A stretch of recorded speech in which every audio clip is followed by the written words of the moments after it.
Good morning, everyone, and welcome to our first live stream of 2024. Hopefully you can all hear us and see us nicely and loud and clear. Just comment in the sections that you can hear us, so we know that we're coming through loud and clear to you all.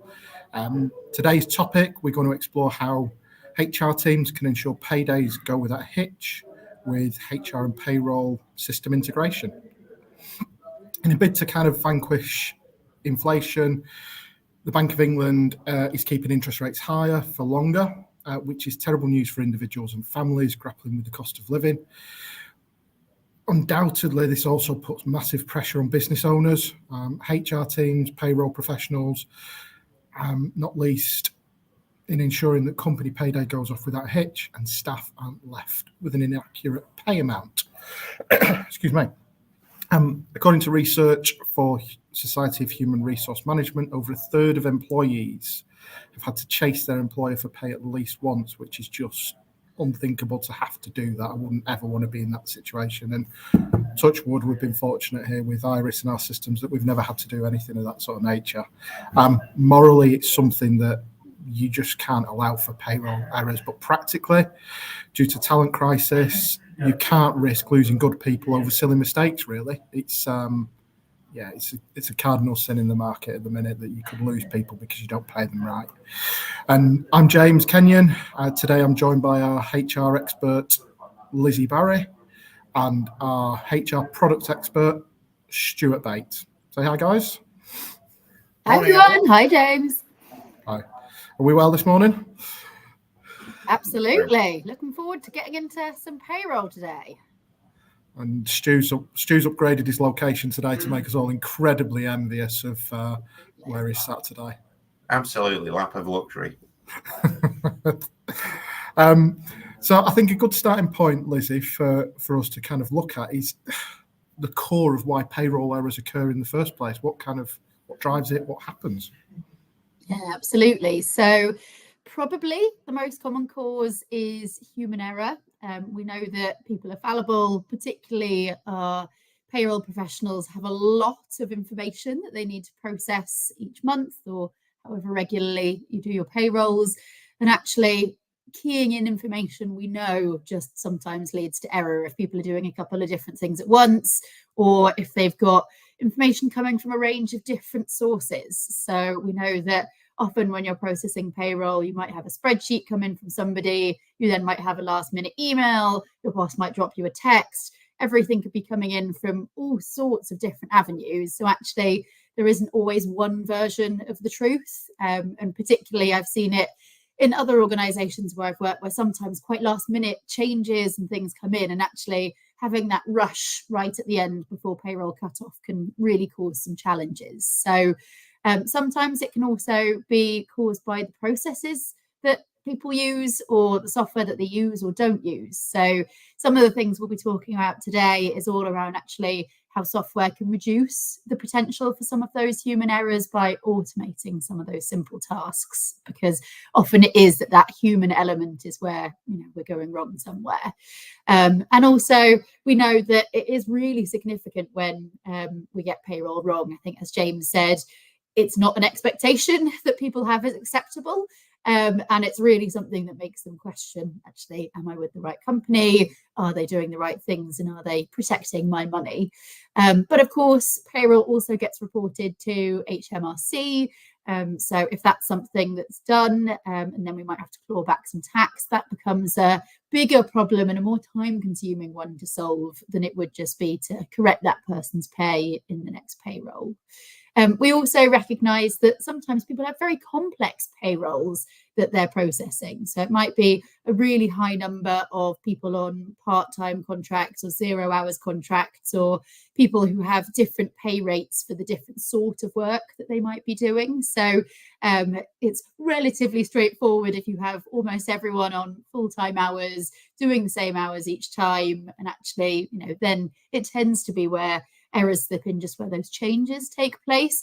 But we also know that many of you might be grappling with quite complex pay each month, where actually it's not always clear exactly who's going to get what ahead of that monthly process. So really having that disconnect between the payroll software that you have and any timesheet software or HR software is another significant risk factor for those payroll errors creeping in, because actually if you have to download a report or copy a report from somewhere and then key it into your payroll system, then again, that's where those errors can creep in. So those disconnected systems are really wasting time that you could be spent on doing more value-added things. They risk the mistakes when you're retyping that data.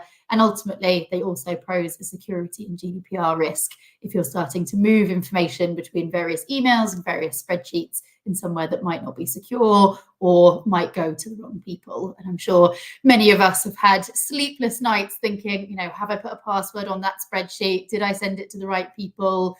You know, and all of the risks that we know around phishing and those sorts of things that can happen when you're sending spreadsheets with sensitive information to and fro. So hopefully that answers your question, James, and gives our audience today some words of warning about some of the things. It certainly does, and it surprises me when I speak to various clients and we go in and how many different sources of data there are. It really does, and you work through the process from recruitment to hiring to onboarding to actually getting onto a HR system and then exporting to a payroll system, and we've got T&A in the middle. You've got so many points of potential failure or errors that can creep in where someone keys something in incorrectly. It's funny, I was and I know it's a strange place to be, but I was on Facebook the other day in one of the payroll groups, and they commented that someone in HR had put 2 notes on somebody's salary by mistake. That made a significant difference. Someone was paid 4 million quid instead of 40,000. So, yeah, these things happen. And the less links in the chain that you've got, the better. So, absolutely terrifying, that example. I wouldn't mind if it happened to me, mind you, I've got to say. Thanks for that, Lizzy. And I suppose payroll, really, the thing that goes unnoticed, is quite an arduous task for a lot of businesses, for the teams. With or without software, it's kind of it's a challenge and can be considerable for people. So what's your kind of viewpoint on that and your experience on the time that it takes? Yeah, absolutely. I mean, it's interesting the different ways that companies of various sizes tackle the challenge of payroll. So sometimes small organizations, it might be the sort of task that's picked up by their finance person or somebody who does HR as well, where actually someone's trying to juggle that alongside their other jobs. And that can be particularly challenging if you're needing to do a lot of manual entry and things like that. We do also see lots of organizations where they have a dedicated payroll person, or as you get bigger, into a dedicated payroll team. And ultimately, it is all about making sure that those people are really adding value in the work that they're doing, and actually thinking about how we can reduce the very manual, very repetitive sort of things that we see that payroll people or people delivering payroll can do or can have to do. So even just things like, as you mentioned, if you're getting data through from a whole range of different formats, actually, does everything all need to be on one spreadsheet? Is the information clear so that you can then add it in and do some sense checks on it? Is it in the same format every month? Not always, from the experience that we've had. So I think there's a lot of time that can be spent, obviously not necessarily wasted, but it is room for improvement if you're spending a lot of time just getting the data into the place where you can enter it into your payroll system. That's really not the best use of your time, when actually what you want to be doing is making sure that you're processing it in a timely manner, responding to employee queries, because we know that people often then want to know, when am I getting paid this? How much am I getting paid? What's happening with my tax code? All these other considerations that payroll professionals are pulled into when doing payroll, that actually really having that streamlined process and getting that information in there frees them up to do those other things that can't be so easily automated. One of the other things that we see that is a real value add is where we can encourage staff to self-serve. So thinking about actually from a business perspective, is it something where we can get our timesheet system to automatically send our payroll team at a particular point in the month, this is all the information that you need? And likewise, are there things that we can do so that employees themselves entering in some of that information. So things like being able to enter their bank details in when they join, rather than having that to be something that the payroll professional does, which obviously, if you're paying somebody's salary into the wrong bank account, really, again, putting in that high risk factor of things you never want to happen when you're doing payroll. So really thinking about the different ways that you can reduce that risk, but ultimately then free up some time for people in your business to do work that actually really generates more value for the teams as well. Excellent. So payroll and HR integration can really kind of help with that function, definitely when you've got employees self-servicing, and there's lots of little wins from doing that. Speaking to customers, it's staggering how big a benefit it is getting starters and leavers into the system to get the data changed in real time, because it makes a big impact down the line. I know you touched on timesheets, which is always a prickly issue in most clients' businesses, because employees don't submit them on time or managers don't approve them. But kind of when you can get efficiencies everywhere else, it gives you one less thing to worry about, certainly.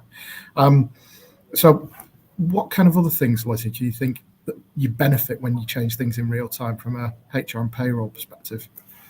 Yeah, it's a great question. And I think your example of starters and leavers is an absolutely perfect one when we're talking about how we can benefit from software integration with these, because if people have a relatively simple payroll, actually most of the changes that might be coming from a payroll day to day is going to be your starters and leavers, and really making sure that for new starters, it's so important that you're getting them onto the system, paid correctly for their first time. I think in part because they might obviously not have been paid for a few weeks following their last role. So often that paycheck is really valuable to them.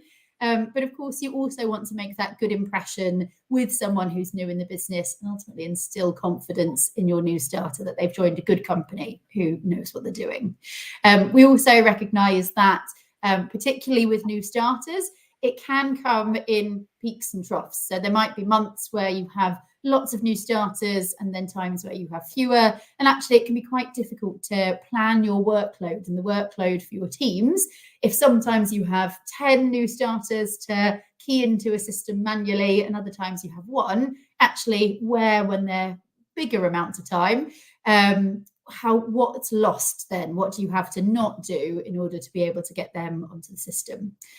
We also at Iris are a quite acquisitive business, so we're also always welcoming new organisations to the Iris family, and that's a really significant thing to make sure that we're getting people onto our payroll, where that might be 10, 20, 50, 100 people that we need to get on in one go. So actually making sure that we have systems in place to have that automatic communication with our payroll team really saves a lot of otherwise manual work that would be prone to that risk. Otherwise, we recognise that it might just be a drip feed of new staff coming in. So you might just have, every week a couple of people joining. But when you know how much information you might need to add about a new starter onto your payroll system and your HR system, actually that's a lot of time that can be spent keying in information that maybe multiple people have had to key into different systems.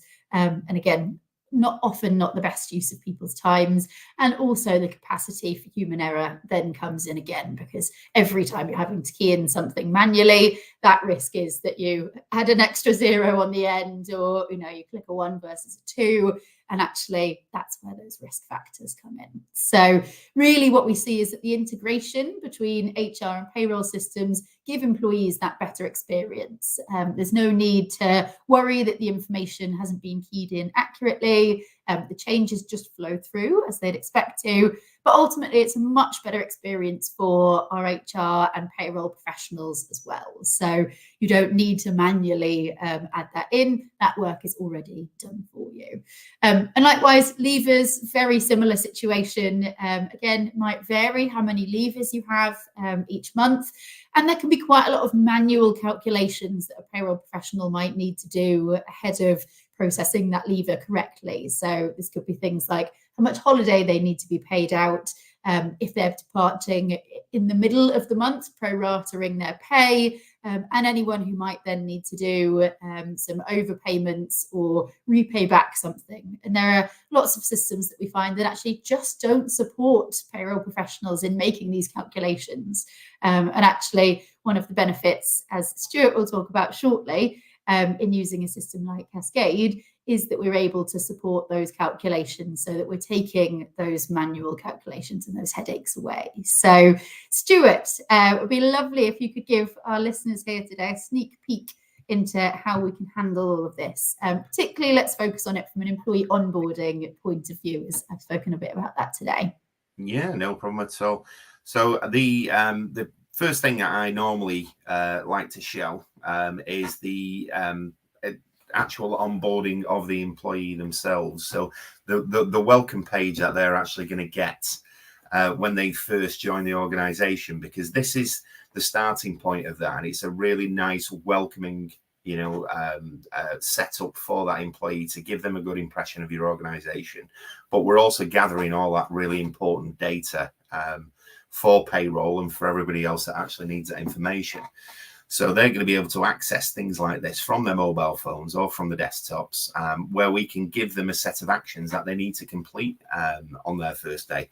So that may be, any kind of data gathering that you want to get from a point of view of taking any bank details, medical history, next of kin, all of that sort of information.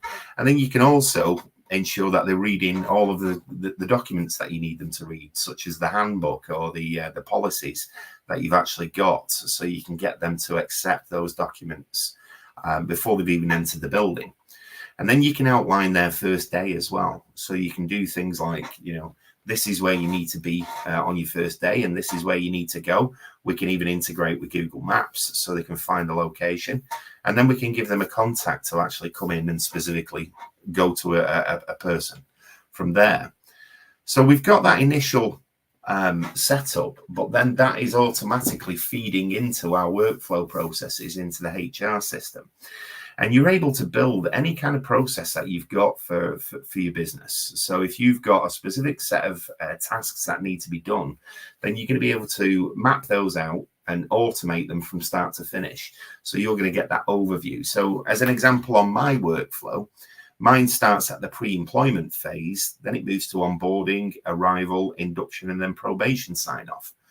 So every step of the way, we can be integrating with payroll, we can be integrating with every other department that needs any kind of information from there. So within here, we can automatically, via mail merge, generate the contract of employment or welcome letters from here. We can also integrate with DocuSign as well, so we can have the self-service where the employees are going to be able to sign for their own documents that you've sent across, and you'll save a record of that against the employee database. Then we can start notifying line managers that they've got a new starter coming in. We can even arrange for any equipment that needs to be ordered as well. So we can send the order forms through to IT if they've got laptops and mobile phones, things like that. And also any ID badges. And then going back to that self-service, so before they've even entered the building, we can ask for the, their bank details, their medical history, next of kin, all of that sort of information. And that'll be all saved against the employee record. Payroll can receive a notification that they've actually completed those. And once the confirmation's gone through from the line manager that the person turned up on the day they were expected, then we can start issuing the new starter checklist for the HMRC. So they can fill that out in their employee record. A copy of that will go through to payroll, and we'll be able to have that joined up, set up right from the start, so you know exactly where you're going. But you can even do some other tasks as well with that new onboarding process, in terms of sending a survey to that new starter as well, just to find out, how their onboarding process went. Is there any additional training or support they need? That sort of thing. And this can follow that employee journey right through to probation sign-off. So if we do decide we need to extend that probation and we need to inform payroll of that, if they're on different pay elements, that sort of thing, or if we need to look to offboard, we can do all of that and manage all of that within the workflows in the system. But you'll also have complete oversight of all of these workflows as well.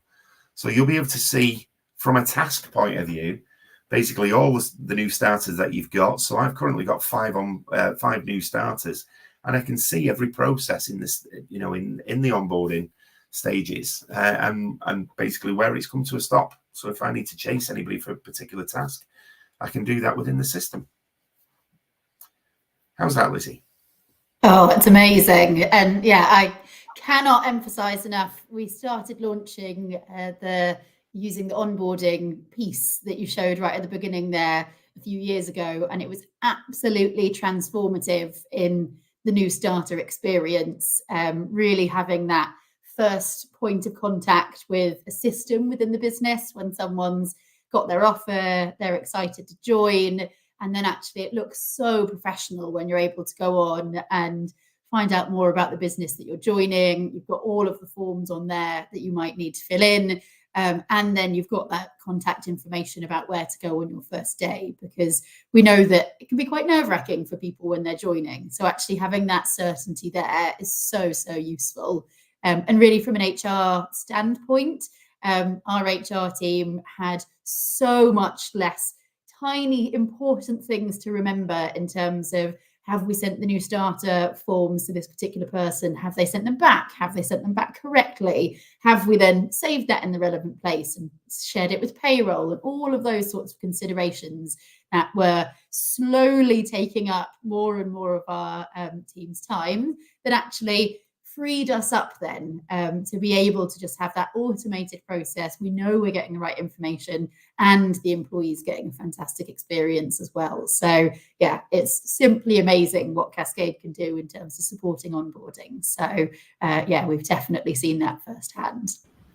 And I, for one, kind of experienced it from the other side as a candidate, because I joined Cascade 2 years ago, thereabouts, and had the pleasure of using the onboarding module and never used anything quite like it with any other employer, and it made the job much smoother, very clear about where you needed to go, who you were meeting, contact details, all that kind of nice stuff, as well as a couple of company videos, which gave a nice kind of fuzzy feeling to actually this is the place you want to be in. So it's you can give a really good first impression of your business and what you want to do. So thank you both for that piece. Moving on slightly and onto the world of empowering HR and payroll teams. The systems, or connectivity between the systems, really enables that to happen.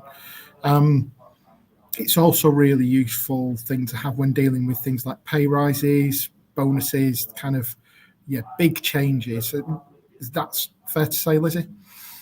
Absolutely. So really, when we're thinking about when payroll errors creep in, it's all about when a change is happening. So, you know, you've got somebody new, you've got someone leaving, or at the periods of time during the year where you might be processing salary increases, you might be paying bonuses out to people. It's those changes where often errors can come in.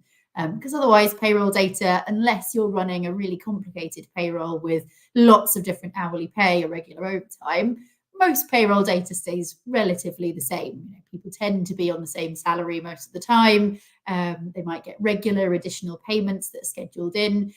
So actually what you want to be able to do, where you've got those things that are going to kind of come in and change up what you've been doing, to be able to automate as much of that as possible. So most of the businesses we tend to speak to might have pay increases on an annual basis, and bonuses might be paid monthly, quarterly, annually. So really thinking about actually how do we support these regular processes from when they're coming in.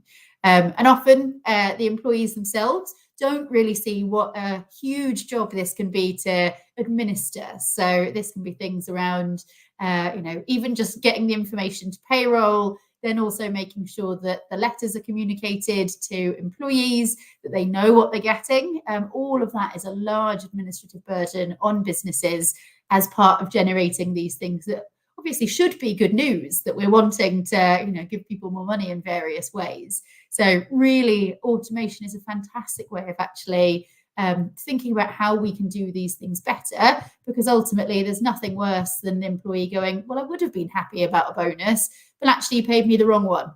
And that really takes the shine off anything that might otherwise be a very positive experience. So really, again, leading back to how can you use software and integration between your HR and payroll software to get it all automated and really save those headaches. And I know we're starting to sound like QVC with the benefits of integration, but yeah, cannot say how transformative it's been for us. It's simply amazing having all of those talk to each other both times. Yeah, and it's it has kind of benefits outside of salaries with holiday calculations and all kind of the subtleties, sickness and things like that, which makes a big difference for payroll and HR professionals. Stu, why don't you take us on a bit of a tour on the salary review process and what that looks like and how simple it is for people?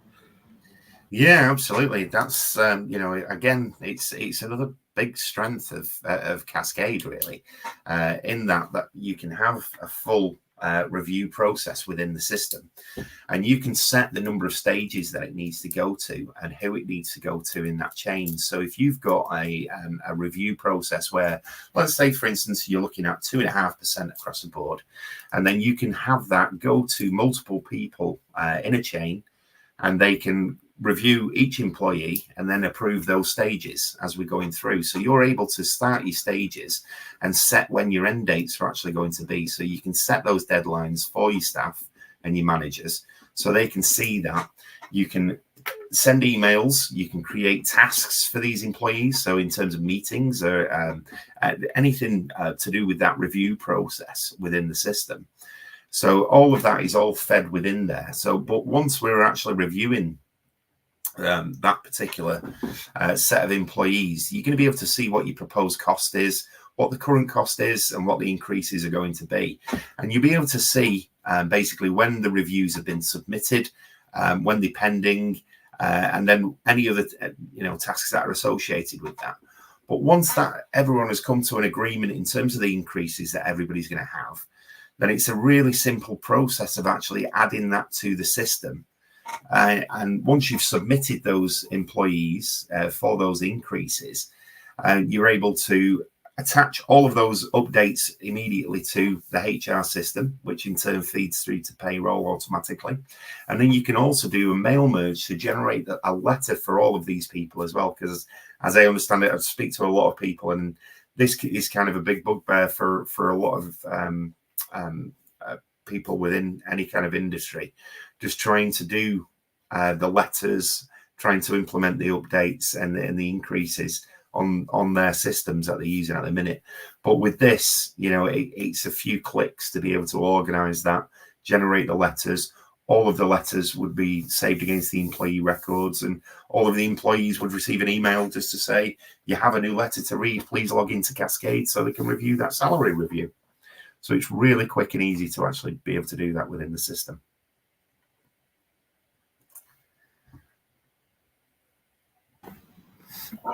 Fabulous. Thank you, Stu. And that's another example of kind of how the integration between the system saves time and improves efficiency within HR teams and kind of makes things much easier, because I know salary reviews within payroll and HR are quite an arduous process, take a long time, and there is so many layers where it can go wrong, whether it's the managers delivering the pay increase on time, the letters going out before expected, or the actual letters of the increase going out at all in some cases, because it's too much like hard work for people to do them, and they work through them over a period of time, and this makes it much more seamless and nice and easy for people.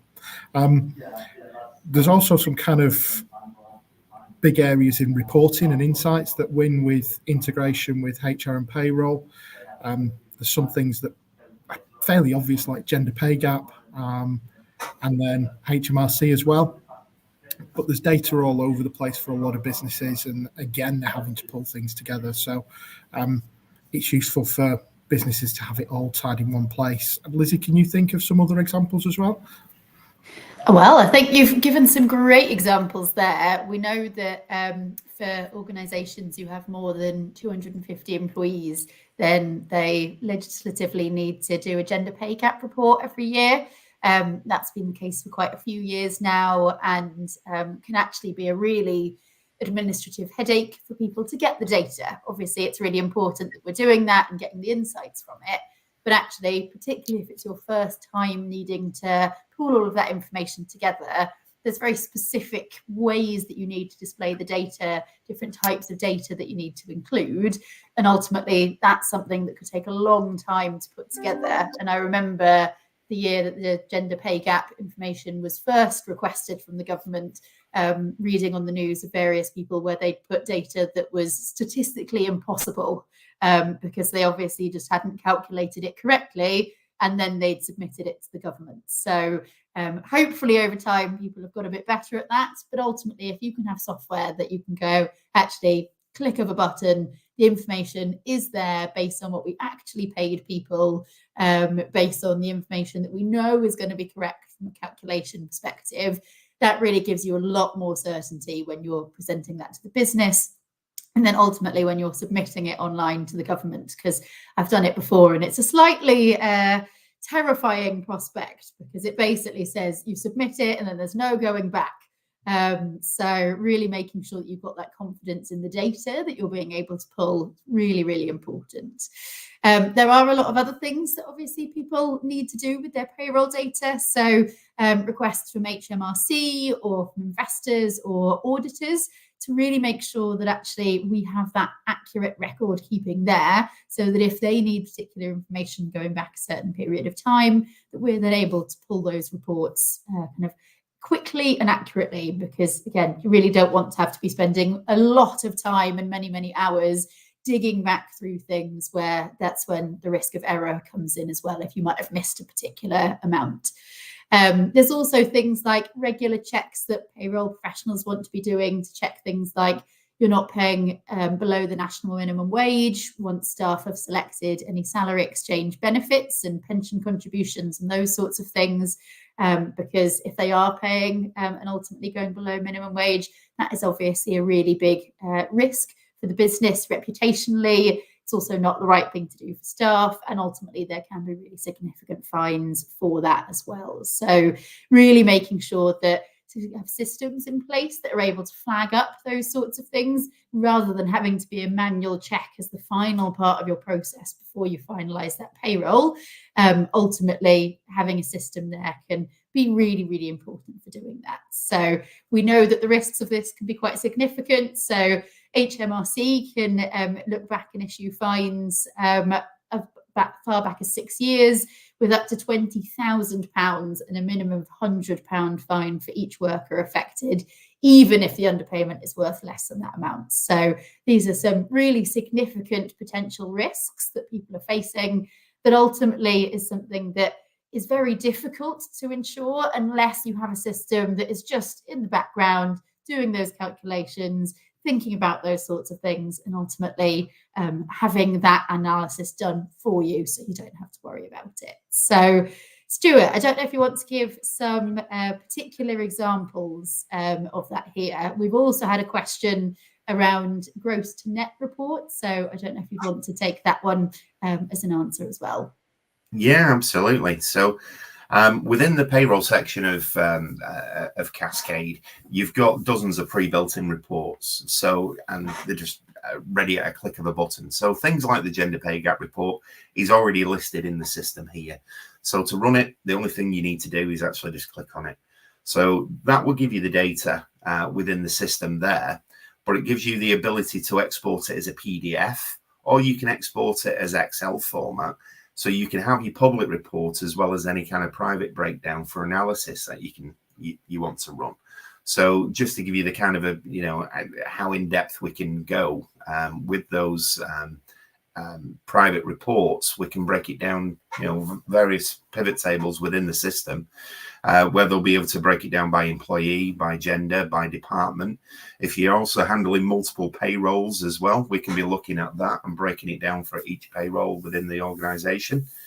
So it's really flexible on the kind of information, and it's pulling it all from Cascade HR. So they, I know a lot of people do take time. It can take them up to a week or two actually putting together their gender pay gap reports. So just being able to do that from a single click is, really straightforward.